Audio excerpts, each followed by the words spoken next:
What's up, beautiful investors of the internet? My name is Chris Patel, and today we're going to talk about the possibility of Social Security going bankrupt in 2034.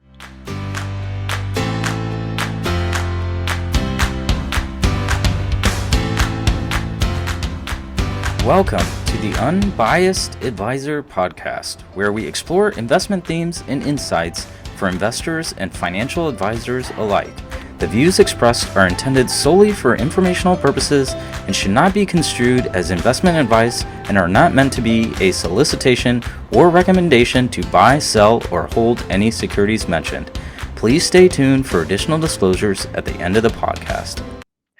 Before we jump into how Social Security works and how it might be affected in the coming years, let's talk a little bit about the history of Social Security. So Social Security actually was established as a direct response to the Great Depression in the 1930s. In 1934, Franklin Roosevelt established a commission to come up with ways to help the American people suffering. One of those recommendations was old age insurance, which is now known as Social Security. In 1935, after quick deliberation and debate, Franklin Roosevelt signed the Social Security Act. And one of the first recipients of Social Security was a lady by the name of Ida Mae Fuller. She had received a check of roughly $22 in January of 1940. She ended up living 100 years, collecting roughly $23,000 in Social Security payments, even though she only paid in roughly $25 into the system. Now, the ills of Social Security today should not be blamed on Ida Mae Fuller, and we're going to talk about the different things that are going on, which might affect Social Security going into the future. Social Security is known as being part of a program known as the OASDI, which stands for Old Age Survivor Disability Insurance. And in that program, there's actually two separate funds, one for Social Security and Survivor Benefits, which is titled OASI, and another fund, which is DI for Disability Insurance. Today, we're going to concentrate, obviously, on OASI, again, Old Age Survivor Insurance, which is the fund that actually supports Social Security payments.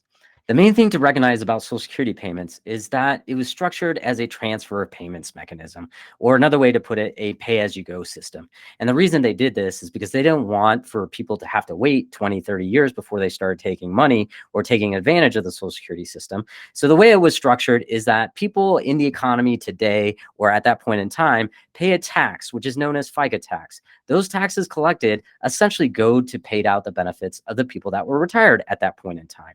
So what's happening is a transfer of payments. Taxes collected today from the workers that are working in the economy today go to pay the benefits of the people collecting your Social Security at that point in time. Now, the question is, was this a bad idea? Well, if you actually look at the demographics and the way the economy was working at that point in time, it was actually a really good idea, because what happened was when they looked at the demographics, they saw that if they implemented this type of system, there was about 160 workers for every one recipient that they were projecting that they would need to pay out in 1940. So you had 160 people paying this FICA tax and only one person receiving benefits. So what ends up happening is you have this surplus. In fact, in 1942, the report stated that there was roughly $744 million in taxes collected, and they only paid out about $91 million in benefits to the people that were retired at that point in time and receiving Social Security. So that meant there was roughly $653 million in surplus funds of taxes they had collected. This surplus of funds actually goes into what is known as the OASI Trust Fund. And those funds are then invested into fixed income instruments, mainly U.S. government bonds. But those funds were to accrue to basically pay out any shortfalls that might happen in the future. So that if you got into a situation where you didn't have a bunch of workers paying the benefits of the current retirees, they could draw from this trust fund to supplement the Social Security retirement benefits at that point in time. This is what happened in 2010, where the taxes collected from FICA and the interest earned on the trust fund was not enough to actually cover the benefits that were being paid out to Social Security recipients. You had more benefits being paid out than collected in FICA. So how did they make up the shortfall? The shortfall was being pulled out of this OASI trust fund. In 2021, we collected roughly $1.088 trillion in revenue on the FICA taxes, as well as the interest that was earned in the OASDI trust fund. But we ended up paying out $1.14 trillion in benefits. This led to a deficit of about $57 billion.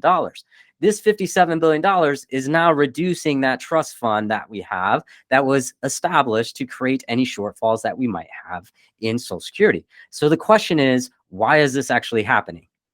The first reason that we are now extracting money out of that surplus trust fund that was established is the workers to retirees. So if we look at the numbers, back in 1945, you had roughly 42 workers for every one person receiving Social Security benefits. And in that case, you had a surplus. So money was going into this trust fund.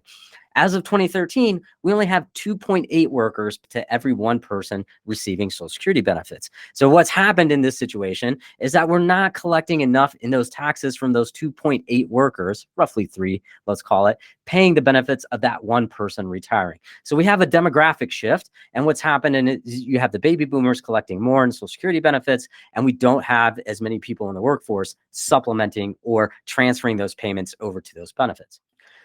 The second situation that's kind of straining the Social Security system is life expectancy. So when they set up Social Security back in the late 1930s, life expectancies for males was only 70 and a half years. So if you were to collect retirement funds or collect Social Security at age 65, they were only guesstimating that they would have to make benefit payments for roughly 5 years.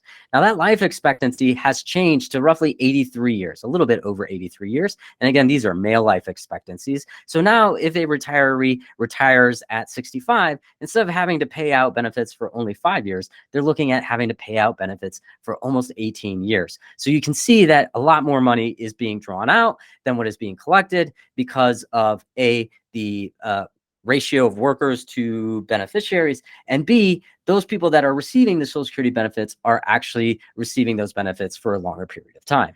All right, in the OASD's most recent report, they made some assumptions on how Social Security is going to work going forward. Now, it's important to remember that these assumptions have lots of variables going into them, such as life expectancy, death rates, interest that's collected on the trust fund, labor participation rates, so many of these different factors that are frankly hard to predict ahead of time. But again, we have to kind of put some numbers around this to kind of forecast what's going to happen into the future. Now, based on their assumptions, what they're saying is that extra money, pot of money that we've collected over all those previous years where we had more FICA tax being collected than what was paid out, that pot of money will be depleted in 2034. What does that mean? That does not mean you will stop receiving Social Security benefits, because remember, Social Security was set up as a transfer of payments, meaning the people paying FICA tax today are paying the Social Security benefits today as well. If we deplete that fund in 2034, what they estimate is the FICA taxes that they will be collecting at that point in time will only be able to support roughly 77% of the promised benefits. So, for example, at that point in time, if nothing changes with the system and you are collecting $1,000 in Social Security benefits, your check will then go to $770, a reduction of 23%. And that's because, again, the FICA taxes collected at that point in time will only support 77% of the promised benefits in Social Security at that point in time.